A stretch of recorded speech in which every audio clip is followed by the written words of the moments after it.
Bonjour, soyez les bienvenus pour cette nouvelle InfoCash. Si vous détenez un livret A ou un livret de développement durable et solidaire, un LDDS, eh bien vous savez que votre épargne est rémunérée depuis pas mal de temps déjà et jusqu'à au moins février 2025 au taux de 3% par an. 3% net d'impôts. Parce qu'il n'y a ni de cotisation sociale, ni taxes dues sur les intérêts du livret A et du LDDS. C'est d'ailleurs ce qui fait le succès de ces livrets réglementés. Ils sont nets de tout. Mais en êtes-vous bien certain ? Dans un article récent publié aux éditions Jean de Portal dans ce guide, et d'ailleurs je vous propose de télécharger, si le sujet vous intéresse, je vous propose de télécharger gratuitement cet article après cette vidéo, je vous laisse le lien dans le descriptif. Dans cet article, je montre que les intérêts des livrets A et LDDS ont été rabotés, ou sont rabotés, de 16,92% entre février 2023 et février 2025. En clair, vous avez touché, ou vous allez toucher, 16,92% d'intérêt en moins que ce que prévoit la réglementation. Alors, ce n'est pas un impôt officiel, mais ça y ressemble franchement. Pour bien comprendre, il faut d'abord savoir que le taux du livret A ne doit rien au hasard. Il répond à une formule de calcul réglementaire que voici. Alors cette formule, on la trouve dans cet arrêté du 27 janvier 2021, et voici ce qu'il dit, vous allez voir, c'est très précis. Le taux du livret A et du LDDS correspond à la moyenne arithmétique entre la moyenne semestrielle des taux à court terme en euros, c'est ce que l'on appelle le taux Ester, et l'inflation en France mesurée par la moyenne semestrielle de la variation sur les 12 derniers mois. Alors, dit comme ça paraît compliqué, mais vous allez voir à travers un ou deux exemples que c'est assez simple.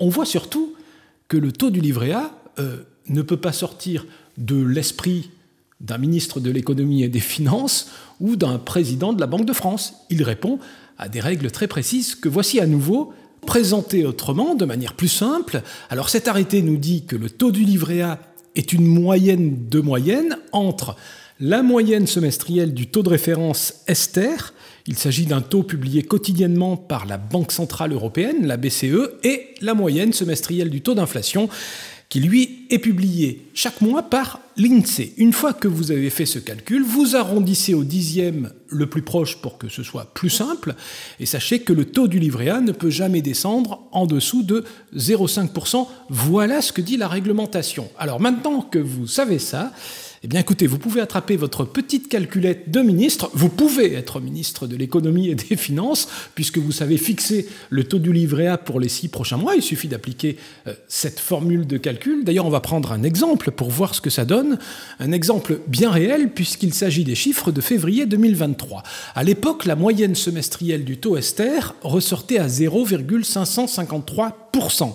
Quant au taux d'inflation, la moyenne semestrielle était de 6,08%. Oui, souvenez-vous, début 2023, les prix augmentaient très vite, donc moyenne des 6 derniers mois d'inflation, 6,08%. Vous faites la moyenne de ces deux chiffres, 0,553 d'un côté, 6,08 de l'autre, vous arrondissez au dixième le plus proche, comme le prévoit la réglementation, et voilà, vous obtenez le nouveau taux du livret A pour les 6 prochains mois, parce que l'arrêté prévoit que le taux du livret A doit être réactualisé tous les 6 mois, et c'est aussi simple que ça. Donc à partir du 1er février 2023, le taux du livret A aurait dû être de 3,3%. Je vous passe le même calcul pour le semestre suivant, mais si vous appliquez la même formule réglementaire, vous auriez obtenu à partir du 1er août 2023 un taux de 4,1%.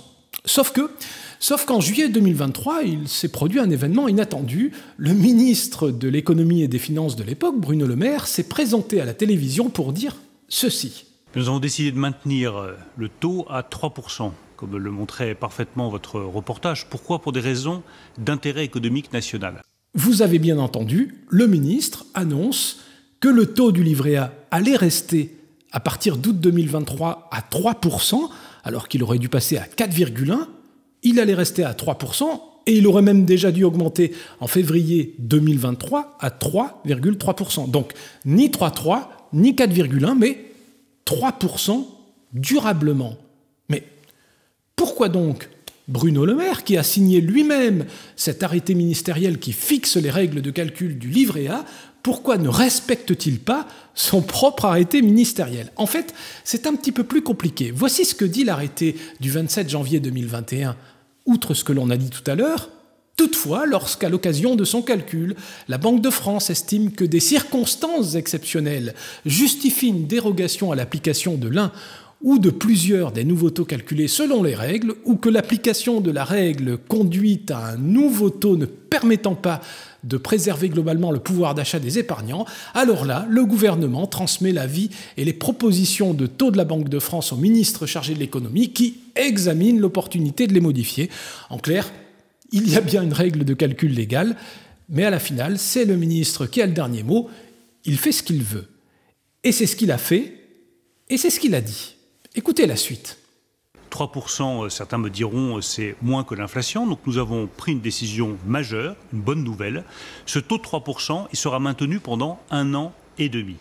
Alors ça, c'est inédit. Un ministre de l'économie et des finances qui décide de geler le taux de rémunération du livret A et du LDDS, des livrets très populaires, qui décide donc de geler ces taux pour les 3 prochains semestres, en plus du semestre déjà écoulé, on ne l'avait jamais vu. Donc tout ce que je vous ai dit précédemment, en appliquant naïvement la formule de calcul réglementaire, eh bien c'est faux. Pas de 3,3% à compter de février 2023, pas de 4,1% à partir du 1er août 2023. Vous n'avez pas vu la couleur des 3,9% tels qu'ils ressortent de l'application de la formule de calcul réglementaire à partir de février 2024, et vous ne voyez pas la couleur actuellement des 3,1% qui devraient être appliqués depuis le 1er août dernier. À la place de ça, sur toute la durée de cette période, entre février 2023 et février 2025, le taux a été fixé, gelé, à 3% pour tout le monde. Mais 3% de rémunération pour le livret A et le LDDS, ça fait combien en euros? Et surtout, quel manque à gagner par rapport aux 4,1%, 3,9%, 3,3% dont je vous le disais, on ne verra jamais la couleur. Eh bien écoutez, je vous propose de reprendre la petite calculette du ministre de l'économie et des finances pour calculer la perte, le manque à gagner pour 1 000 € d'épargne sur cette période entre février 2023 et fin janvier 2025. Si le taux réglementaire avait été appliqué, vous auriez glané pour 1 000 € d'épargne 73,39 € d'intérêt. Avec un taux gelé à 3%, ce sera 60,97 € d'intérêt, soit un manque à gagner de 12,42 €. Alors vous allez me dire, 12,42 € pour 2 ans, ce n'est pas énorme. Oui, certes, mais enfin, c'est que pour 1 000 € d'épargne. Or, il faut savoir que les Français, sur ces deux livrets, livret A et LDDS, détiennent en moyenne 12 877 €. Et là, ce n'est plus la même musique si on calcule les intérêts sur cette période. Avec le taux réglementaire, les intérêts s'élevaient à 945 €. Avec le taux gelé à 3%, ce ne sera que 785 €, soit une perte, un manque à gagner de près de 160 €. Et encore, ce n'est pas le maximum, parce que, vous savez, ne prenons que le livret A. Sur le livret A, vous pouvez déposer jusqu'à 22 950 €. Alors ça fait combien? Celui qui a garni au maximum son livret sur cette période aurait perçu 1 684 € au taux réglementaire, mais au taux gelé de 3%, ce sera un peu moins de 1 400 €, soit pour lui une perte de près de 285 €. Alors évidemment, plus l'épargne est élevée, plus la perte est lourde. Mais ce qui est important, c'est de regarder le niveau du manque à gagner, le taux, qui est le même pour tout le monde, moins 16,92%. 16,92% d'intérêt que vous auriez eu au taux réglementaire, mais que vous n'aurez pas. Encore une fois, ce n'est pas un nouvel impôt. L'argent ne va pas partir des livrets pour finir dans les caisses du Trésor public. C'est une sorte de prélèvement à la source. Il va rester là où il est, dans les coffres-forts des banques ou à la caisse des dépôts et des consignations qui gère une bonne partie de l'encours des livrets A et des LDDS. N'empêche qu'on ne peut plus dire que ces livrets réglementés, chouchou des épargnants français, on ne peut plus dire qu'ils sont exempts de tout prélèvements obligatoires. Ça fait partie du passé.